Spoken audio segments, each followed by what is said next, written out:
ನಮಸ್ಕಾರ ಸಂಗೀತ ಪ್ರಿಯರೇ.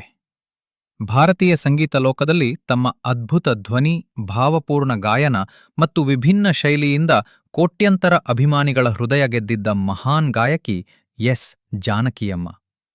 ದಕ್ಷಿಣ ಭಾರತದ ಕೋಗಿಲೆ ಎಂದೇ ಪ್ರಸಿದ್ಧರಾಗಿದ್ದ ಎಸ್ ಜಾನಕಿಯವರು ಭಾರತೀಯ ಚಲನಚಿತ್ರ ಸಂಗೀತದ ಇತಿಹಾಸದಲ್ಲಿ ಅಚ್ಚಳಿಯದ ಗುರುತು ಮೂಡಿಸಿದ ಅಪರೂಪದ ಪ್ರತಿಭೆ. ಎಸ್ ಜಾನಕಿಯವರ ಜನನ. ಎಸ್ ಜಾನಕಿಯವರು 1938ರ ಏಪ್ರಿಲ್ 23ರಂದು ಆಂಧ್ರಪ್ರದೇಶದ ಪಲ್ಲಪಟ್ಲ ಗ್ರಾಮದಲ್ಲಿ ಜನಿಸಿದರು.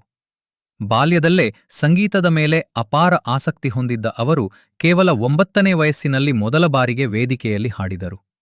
ಯಾವುದೇ ದೊಡ್ಡ ಮಟ್ಟದ ಶಾಸ್ತ್ರೀಯ ಸಂಗೀತ ತರಬೇತಿ ಪಡೆಯದಿದ್ದರೂ ತಮ್ಮ ಸ್ವಾಭಾವಿಕ ಪ್ರತಿಭೆಯಿಂದ ಸಂಗೀತ ಲೋಕದಲ್ಲಿ ತಮ್ಮದೇ ಆದ ಸ್ಥಾನವನ್ನು ನಿರ್ಮಿಸಿಕೊಂಡರು. ಸಿನಿಮಾ ಸಂಗೀತದ ಪಯಣ 1957ರಲ್ಲಿ ತಮಿಳು ಚಿತ್ರ ವಿಧೀನ್ ವಿಲಯಾಟ್ಟು ಮೂಲಕ ಹಿನ್ನೆಲೆ ಗಾಯಕಿಯಾಗಿ ತಮ್ಮ ವೃತ್ತಿಜೀವನ ಆರಂಭಿಸಿದರು. ಅದೇ ವರ್ಷ ಹಲವು ಭಾಷೆಗಳಲ್ಲಿ ಹಾಡುವ ಮೂಲಕ ತಮ್ಮ ಅದ್ಭುತ ಸಾಮರ್ಥ್ಯವನ್ನು ತೋರಿಸಿದರು.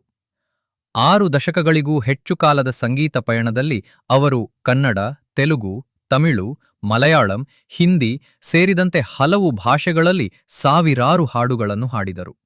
ಅವರ ಧ್ವನಿಯಲ್ಲಿದ್ದ ಭಾವನೆ, ಉಚ್ಚಾರಣೆ ಮತ್ತು ಮಾಡ್ಯುಲೇಷನ್ ಅವರನ್ನು ಇತರರಿಂದ ವಿಭಿನ್ನರನ್ನಾಗಿ ಮಾಡಿತು. ಕನ್ನಡ ಚಿತ್ರರಂಗದೊಂದಿಗೆ ವಿಶೇಷ ಸಂಬಂಧ. ಎಸ್ ಜಾನಕಿಯಮ್ಮ ಅವರು ತಮ್ಮ ವೃತ್ತಿಜೀವನದಲ್ಲಿ ಅತಿ ಹೆಚ್ಚು ಹಾಡುಗಳನ್ನ ಕನ್ನಡ ಭಾಷೆಯಲ್ಲಿ ಹಾಡಿದ್ದಾರೆ. ಡಾ. ರಾಜ್ಕುಮಾರ್, ಎಸ್.ಪಿ. ಬಾಲಸುಬ್ರಹ್ಮಣ್ಯಂ, ಪಿ.ಬಿ. ಶ್ರೀನಿವಾಸ್ ಅವರಂತಹ ದಿಗ್ಗಜ ಗಾಯಕರೊಂದಿಗೆ ಅವರು ಹಾಡಿದ ಯುಗಳ ಗೀತೆಗಳು ಇಂದಿಗೂ ಜನರ ಮನದಲ್ಲಿ ಜೀವಂತವಾಗಿವೆ.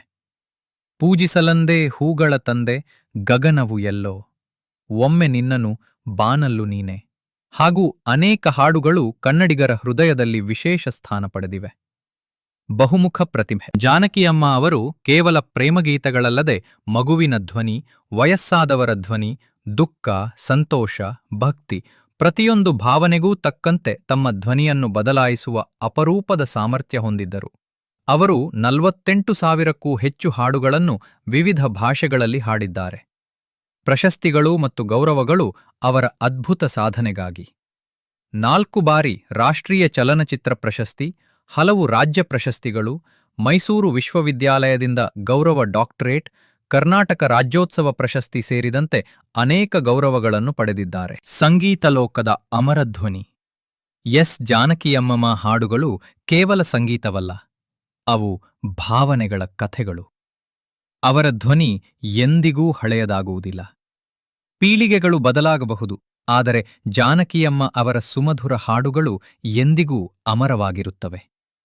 ಸಂಗೀತ ಲೋಕಕ್ಕೆ ಅಮೂಲ್ಯ ಕೊಡುಗೆ ನೀಡಿದ ಈ ಮಹಾನ್ ಗಾಯಕಿಗೆ ನಮ್ಮ ಗೌರವ. ಧನ್ಯವಾದಗಳು.